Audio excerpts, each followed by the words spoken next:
WCBI News at 6 starts now. Thanks for joining us, everyone. A potential economic development project could mean big business in Clay County. West Point selectmen and Clay County supervisors met in a joint session this morning to discuss the details of a deal that could bring 300 jobs to the area. Our Quentin Smith has been following the story. He joins us now live in West Point with more on it. Right, Andrea, here behind me is Americo Logistics, and as you can see, it's an empty building, but that may soon change. West Point city leaders and Clay County leaders are working to bring a $50 million project here to this site. It's called Project Polar. It would bring 300 jobs here to this area. West Point Mayor Robbie Robinson tells me this type of economic impact would be huge to the area. In today's meeting earlier today, West Point city leaders voted to pass an industrial sewer and water rate here on this project. Now, both the city and the county are working with the Golden Triangle Development Link to bring in this project. Now, at this time, the name of the company that will be coming here to the area still hasn't been released because at this time the deal is not finalized, but that potential project is definitely in the works. Reporting live in West Point, Quentin Smith, WCBI News. All right, Quentin, excitement there in West Point for that. Secretary of State Delbert Hosemann is traveling the state working to get young people actively involved in the political process. Today, he was in the Golden Triangle giving a history lesson about the state's bicentennial and a civics lesson with his Promote the Vote program. WCBI's Parker King caught up with Secretary Hosemann, and he joins us live in the studio. Parker. This year's Promote the Vote is interesting because it falls on the bicentennial of Mississippi. State leadership sees this as an opportunity to show students our past and also show how the future is affected when we go to the polls to vote, or don't. What these kids are looking at is 200 years of history, Mississippi's history. The book, A Bicentennial History of Mississippi, was written by the State Department as part of the program Promote the Vote. They all paying attention. They're interested in this. We wrote it that way so these young men and women would be interested in reading their history and then going forward. PTV normally focuses on the importance of voting in local and federal elections. They need to understand that it makes a difference, and they're the decision makers, and you know what they believe in and their thoughts, and just having the opportunity to have input I think is important. This year, the State Department sees another angle that emphasizes the importance of voting. But we didn't have an election to actually cast ballots, so we thought Mississippi's 200th year. It only comes along every 200 years, so let's talk about our history, and then let's talk about where you want the state to go, and that'll lead to the ballot box eventually. Hearing words from elected leaders encourages students who are becoming eligible to vote. I'm really excited because I'm an opinionated guy, you know. I like my voice to be heard, you know. It's really interesting to play a role in, like, what's going on in America and Mississippi and Starkville. Secretary Hosemann hopes this program will encourage students to do more than simply vote. Maybe even fill the shoes of state leadership when the time comes. Anybody that I think that's worth their weight realizes that if you get elected, you're just holding a place for the future. I can just tell you, you come to a place where these kids are getting educated like this and they pay attention like that, you just know there's a bright future in Mississippi. Absolutely. Currently with Promote the Vote, 280 schools are part of this. That's over 60,000 students. So maybe one of those students could in fact become a leader in our state's future. All right, thanks, Parker. Or cast a deciding vote. We had a lot of close races recently. It could happen. All right, time to turn things over to Chief Meteorologist Keith Gibson. He joins us with a first look at our forecast.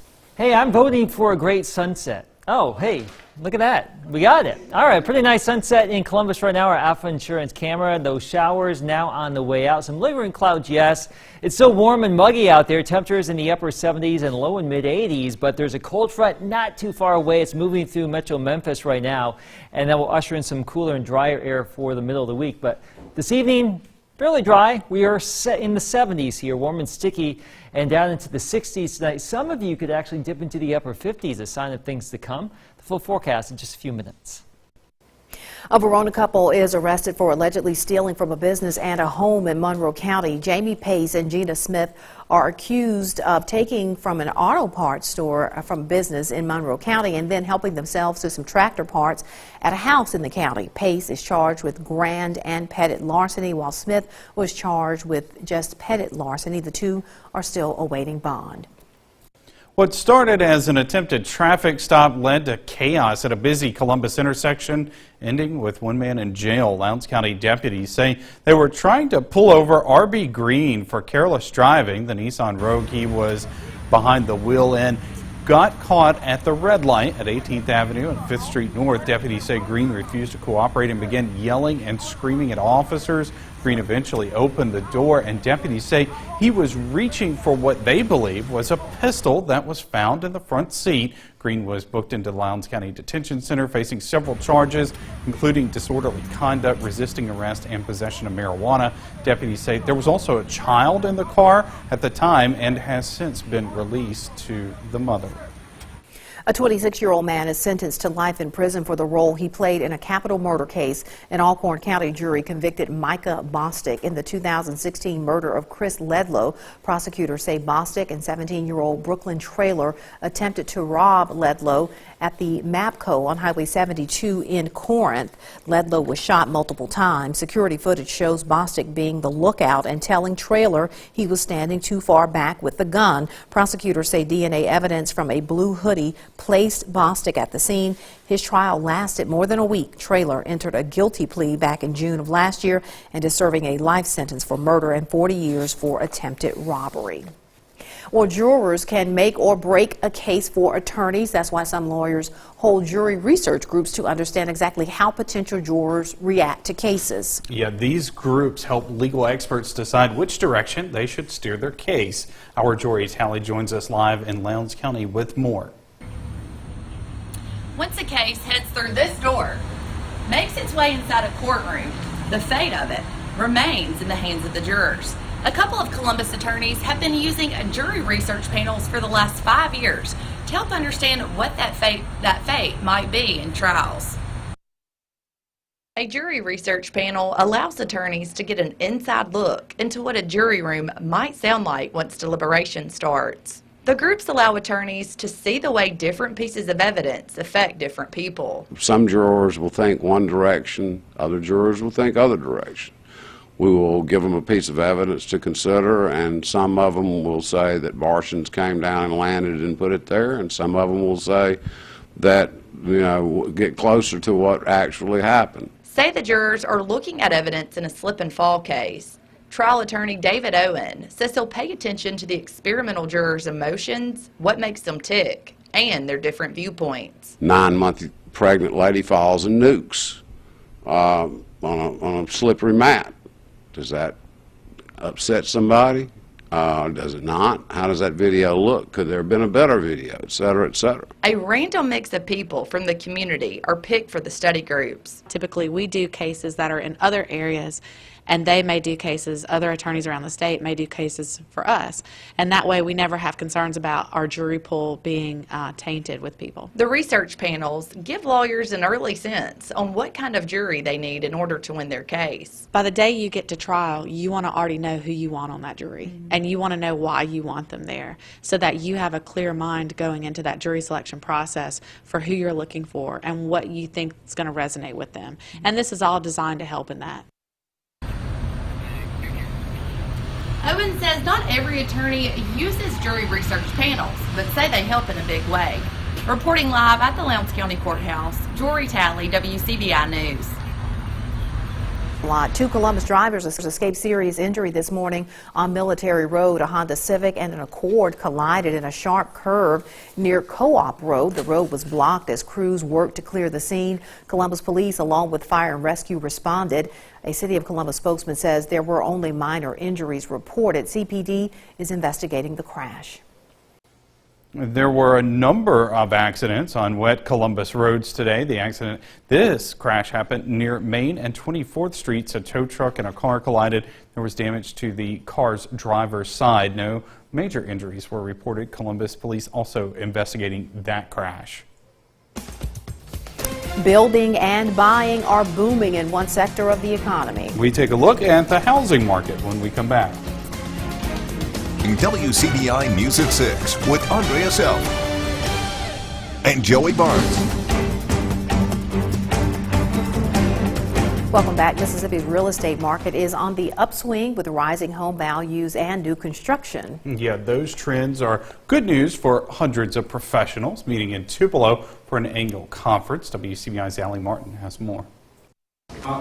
Andrea Dietrich may have been in a board of directors meeting at the conference center, but she was still making deals. Oh yeah, I just finished up a contract this morning and here I am, not at home.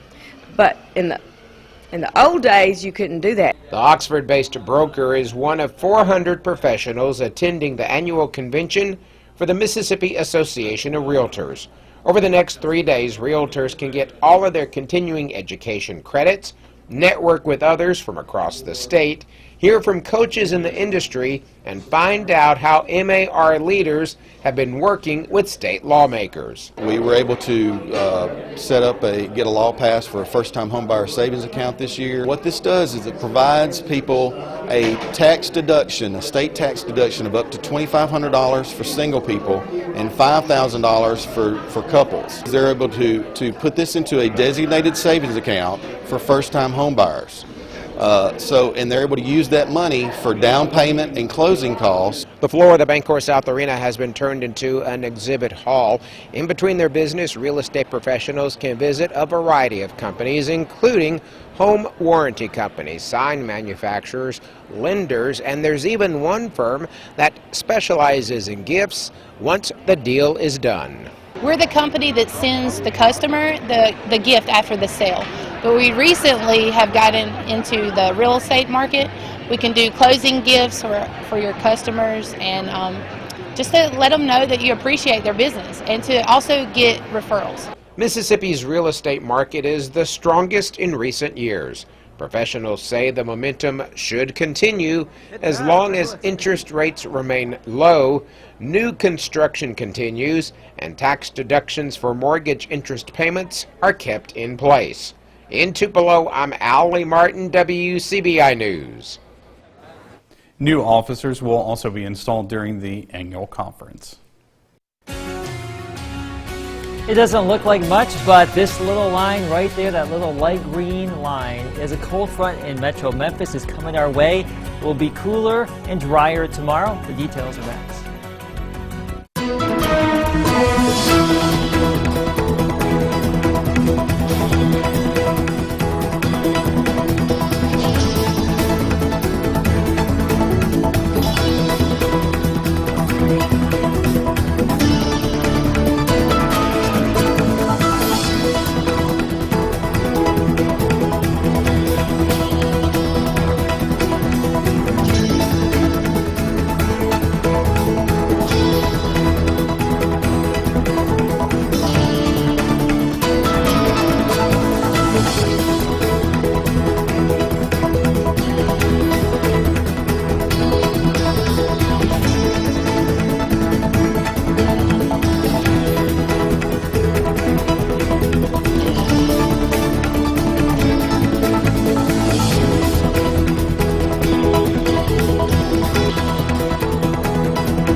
First Alert Forecast with Chief Meteorologist Keith Gibson.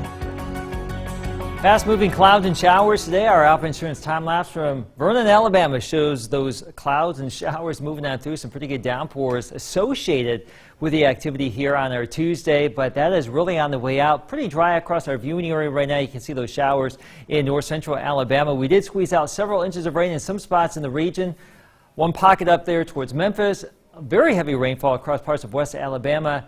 And then there's our area. So you either got it or you didn't. Let's hope you did, because we really don't envision too much more for the next 5 days after today. Going to break, we showed you that line. That's a cold front coming through Memphis. Here's the big picture. You can see that line of demarcation right there, that blue line. That's the cold front coming on in. And high pressure builds on in behind it. So we're looking at some cooler but some pretty nice weather for the next 2 days, the middle of the work week. Upper 70s and 80s here now locally. Behind the front, we got 60s and 50s. Yikes. But that is something that we desperately want to have around here, right? It's been so warm for so long. It will be cooler tomorrow. 80s and 70s in the region. Same story for our day Thursday, too. So a nice little change of pace. Humidity levels will be with us this evening and for most of tonight. And then when you wake up tomorrow, we'll start to see that trend downward as far as humidity is concerned as some of that drier air comes on in. But it will warm back up again for the weekend before next week we get into more of a prolonged cool down. The heat index still around 90 in a good chunk of the region that has seen some afternoon sunshine.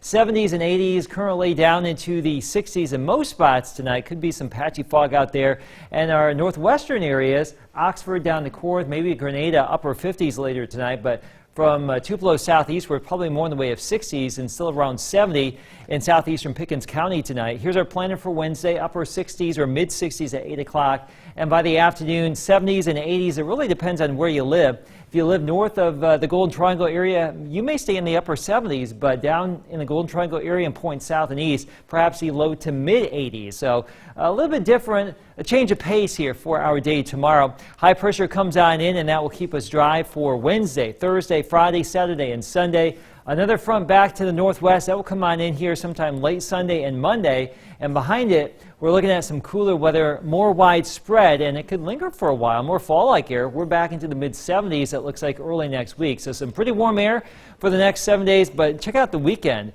Upper 80s to around 90 before those 70s come back next week. Coming up, we reveal our games of the week and hear from Ole Miss women's basketball head coach Matt Insell on a former area star. That's coming up next in sports. CBI Sports with Robbie Donahoe is brought to you by your local Ford dealers. Go further. So normally most media outlets who cover high school football in the United States showcase one game of the week for every Friday night. We're not most media outlets, so we're going to take it up a notch this Friday. So buckle up. Our Week 9 Carl Hogan Toyota Game of the Week starts at what we'll call our in-zone HQ for Friday. Olive Branch at West Point in a battle of unbeatens as the top-ranked Wave look to stay perfect. Part 2 will be a de facto division title game, possibly in Region 2 6A, as Starkville hosts Madison Central. The two top 5 teams have played some classics in recent years. Part 3 of our Game of the Week takes us all the way to Batesville. Tupelo visits South Panola for a crucial division encounter. The Wave have not won at South Panola since 2001. And lastly, Part 4, yes, 4 parts to our Game of the Week, is an Academy rivalry matchup as 7-1 Starkville Academy pays a visit to 7-1 Heritage Academy. We will be live and have reports from all 4 of these games as a part of our Carl Hogan Toyota Games of the Week coming up this Friday. I told you we'd do it big. You didn't believe me. Now you do. All right, our AP high school football polls for Week 9. Your overall top 10, West Point still number 1, Tupelo 3, Starkville 4, West Point nearly unanimous now. 6A top 5, Tupelo's at 2, Starkville's at 3. Tupelo now getting 4 first-place votes. 5A top 5, West Point still at 1 with 13 of those 14 votes. In 4A, Poplarville is still number 1, Pontotoc at 3, Itawamba AHS breaks into the top 5 this week at number 5 with Louisville receiving votes. South Pontotoc still giving votes in the 3A top 5. In the 2A top 5, Eupora still holding at 5 despite the loss to Winona. Calhoun City's at 2. And in the 1A top 5, Oklahona's all the way up to number 3. A number of our area teams getting votes. Nanawaia still holding strong at 2. If you want to see these full polls, they are online right now on our website at WCBI.com. To the hardwood at Ole Miss. The Rebels hosted their annual Hoops Media Day on Monday. We heard from Andy Kennedy last night. Tonight is Matt Insell and the Rebel women who have some area flavor on the roster this season, the former Pontotoc's Marley Hatcher, who has caught Coach Insell's eye this offseason. She can really shoot the basketball. I think that the pace got her a little bit early. I think she struggled with the pace of play, with the quickness and the athleticism there, but as she's settled in, she's looked really good. She had a good week of practice last week. There's a lot of people that are big fans of Marley's from Pontotoc. I think our season tickets have improved dramatically because of the Pontotoc delegation over there that's going to start showing up at the games. But she's a great kid. She comes from a great family. Her mother played here. It meant a lot for her to come here. It means a lot for her to put the Ole Miss uniform on. And I think she's really adapted really well since the first month or two there. But I think she's got a chance to do something real special for us. So she's just got to continue to work hard and make some open jump shots. That's really important.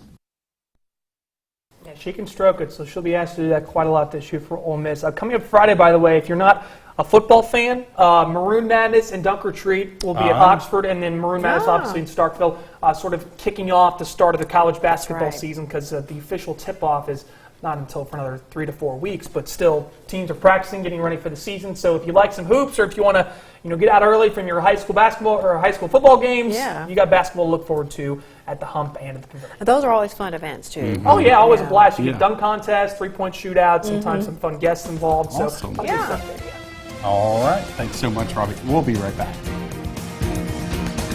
Not as muggy tomorrow, upper 70s, low 80s the next few days. We've earned this nice little cool down, but we'll warm back up again this weekend, and then next week, probably some nicer That's the weather. cool down we've earned. earned. Yeah, that's I what always feel we've been waiting like for. fall is somewhere saying, I think I can, I think I can, I think I can. There's been some fall here out there in the country, just not here, but it's coming. I know. Slowly but surely. Keep the faith. That's right. All right. Thanks so much for joining us, everybody. Have a great night.